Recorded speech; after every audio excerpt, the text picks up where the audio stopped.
Hello दोस्तों, बहुत बहुत स्वागत है आपका और एक नए लेसन के अंदर। और आज के इस लेसन के अंदर हम क्लोजर्स के बारे में सीखने वाले हैं। काफ़ी इंटरेस्टिंग कॉन्सेप्ट है। तो जल्दी से यहाँ पर एक फ़ोल्डर बनाते हैं और इसको नाम देते हैं क्लोजर्स।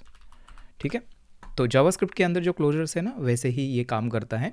सो यहाँ पर करते हैं क्लोजर्स डॉट गो। ठीक है। और पैकेज मेन फंक मेन, इस तरह से हमने एंट्री पॉइंट बना दिया। अभी यहाँ पर एक काम करते हैं ना, एक काउंटर बनाते हैं। ठीक है। सो यहाँ पर क्लोजर्स का यूज़ करके यहाँ पर काउंटर बनाएंगे। बेसिकली क्लोजर्स क्या होता है, मैं यहाँ पर आपको अभी दिखाऊंगा एग्जांपल के साथ में। सो समझ लेते हैं कि हमारे पास एक फंक्शन है और इसको काउंटर हम नाम देते हैं। ठीक है। जो कुछ रिसीव नहीं करेगी बट एक फंक्शन रिटर्न करेगी। सो यहाँ पर मैं रिटर्न वैल्यू इसकी देता हूँ फंक। ठीक है, इस तरह से। और ये जो फंक है ना, ये एक इंटीजर रिटर्न करेगा। ओके। सो यहाँ पर इस तरह से मैंने दे दिया, ये रिटर्न टाइप हो गया फंक्शन का। रिसीव कुछ नहीं कर रही है। अब यहाँ पर मैं क्या करूँगा, एक वेरिएबल बनाऊँगा जो कि है काउंट, और ये इंटीजर टाइप का होगा। ठीक है। और बाय डिफ़ॉल्ट इसको मैं 0 रखूँगा इस तरह से।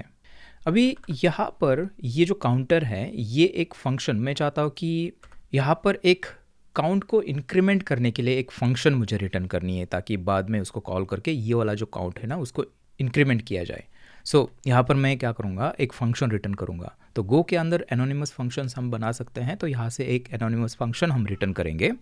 सो करते हैं रिटर्न फंक, और ये भी कुछ रिसीव नहीं करेगी बट ये रिटर्न करेगी, या फिर रिटर्न अगर नहीं भी करेगी तो भी चलेगा यहाँ पर, या फिर रिटर्न कर लेते हैं ताकि हमें अपडेटेड जो वैल्यू है काउंटर की वो दिखे। सो यहाँ पर हमें क्या करना है, बेसिकली ये जो काउंट है उसको करना है +1। ठीक है। सो ऐसे हम कर सकते हैं, +=1। इस तरह से हम जो वेरिएबल है इसको हम इंक्रीमेंट कर सकते हैं। और यहाँ पर हमें क्या करना पड़ेगा, जो अपडेटेड काउंट है ना, उसको हम यहाँ से रिटर्न करेंगे। तो आप देख सकते हो यहाँ पर जब भी हम ये फंक्शन कॉल करेंगे ना, देखिए यहाँ पर मैं आता हूँ और यहाँ पर काउंटर को कॉल करता हूँ, और ये क्या रिटर्न करेगी, ये वाली इंक्रीमेंट फंक्शन रिटर्न करेगी। ठीक है। इसको इंक्रीमेंट में बोल रहा हूँ क्योंकि ये इंक्रीमेंट करने का काम कर रही है। सो एक काम करते हैं, यहाँ पर इंक्रीमेंट नाम का एक वेरिएबल बनाते हैं, और इसके अंदर बेसिकली वो फंक्शन हम स्टोर करेंगे जो ये रिटर्न कर रही है। सो उसके लिए काउंटर को कॉल करना पड़ेगा हमें। सो काउंटर को कॉल कर दिया।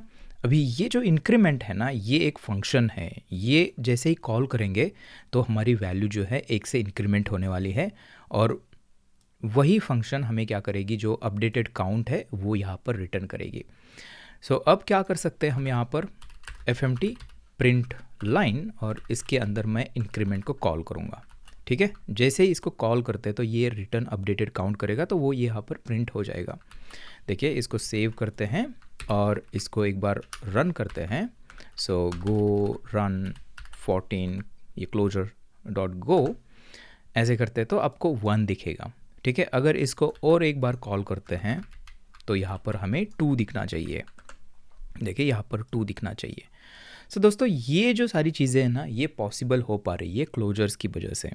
यहाँ पर हमें पता है कि कोई भी फंक्शन जब भी एग्जीक्यूट होती है तो वो कॉल स्टैक के ऊपर जाती है, और एक बार एग्जीक्यूशन उसका ख़त्म हो जाता है तो वो कॉल स्टैक से हट जाती है। इसका मतलब उसके अंदर जितने भी वेरिएबल्स होते हैं वो सारे डिलीट हो जाते हैं, वो सारे मेमोरी से चले जाते हैं।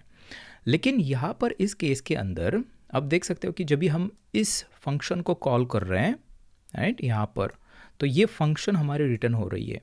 लेकिन जब भी हम इसको इंक्रीमेंट कर रहे हैं, देखिए यहाँ पर इसको कॉल कर रहे हैं, और कॉल होने के बाद क्या होना चाहिए, इसके अंदर के जो सारे वेरिएबल्स हैं वो गायब होने चाहिए। लेकिन इस केस में हुए नहीं है, क्योंकि इस इनर फंक्शन के अंदर हमने रेफरेंस यहाँ पर, इसका रेफरेंस यहाँ पर यूज़ कर रहे हैं, उसको अपडेट कर रहे हैं।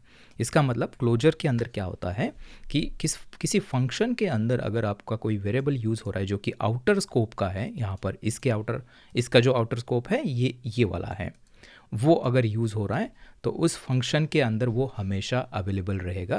बेसिकली ये फंक्शन उसको क्या कर रही है, अपने क्लोजर के अंदर क्लोज कर रही है, मतलब ये वेरिएबल हमेशा उस फंक्शन के अंदर उसको मिलेगा, अवेलेबल रहेगा, वो फंक्शन एग्जीक्यूट होने के बाद भी। सो ये होते हैं क्लोजर्स।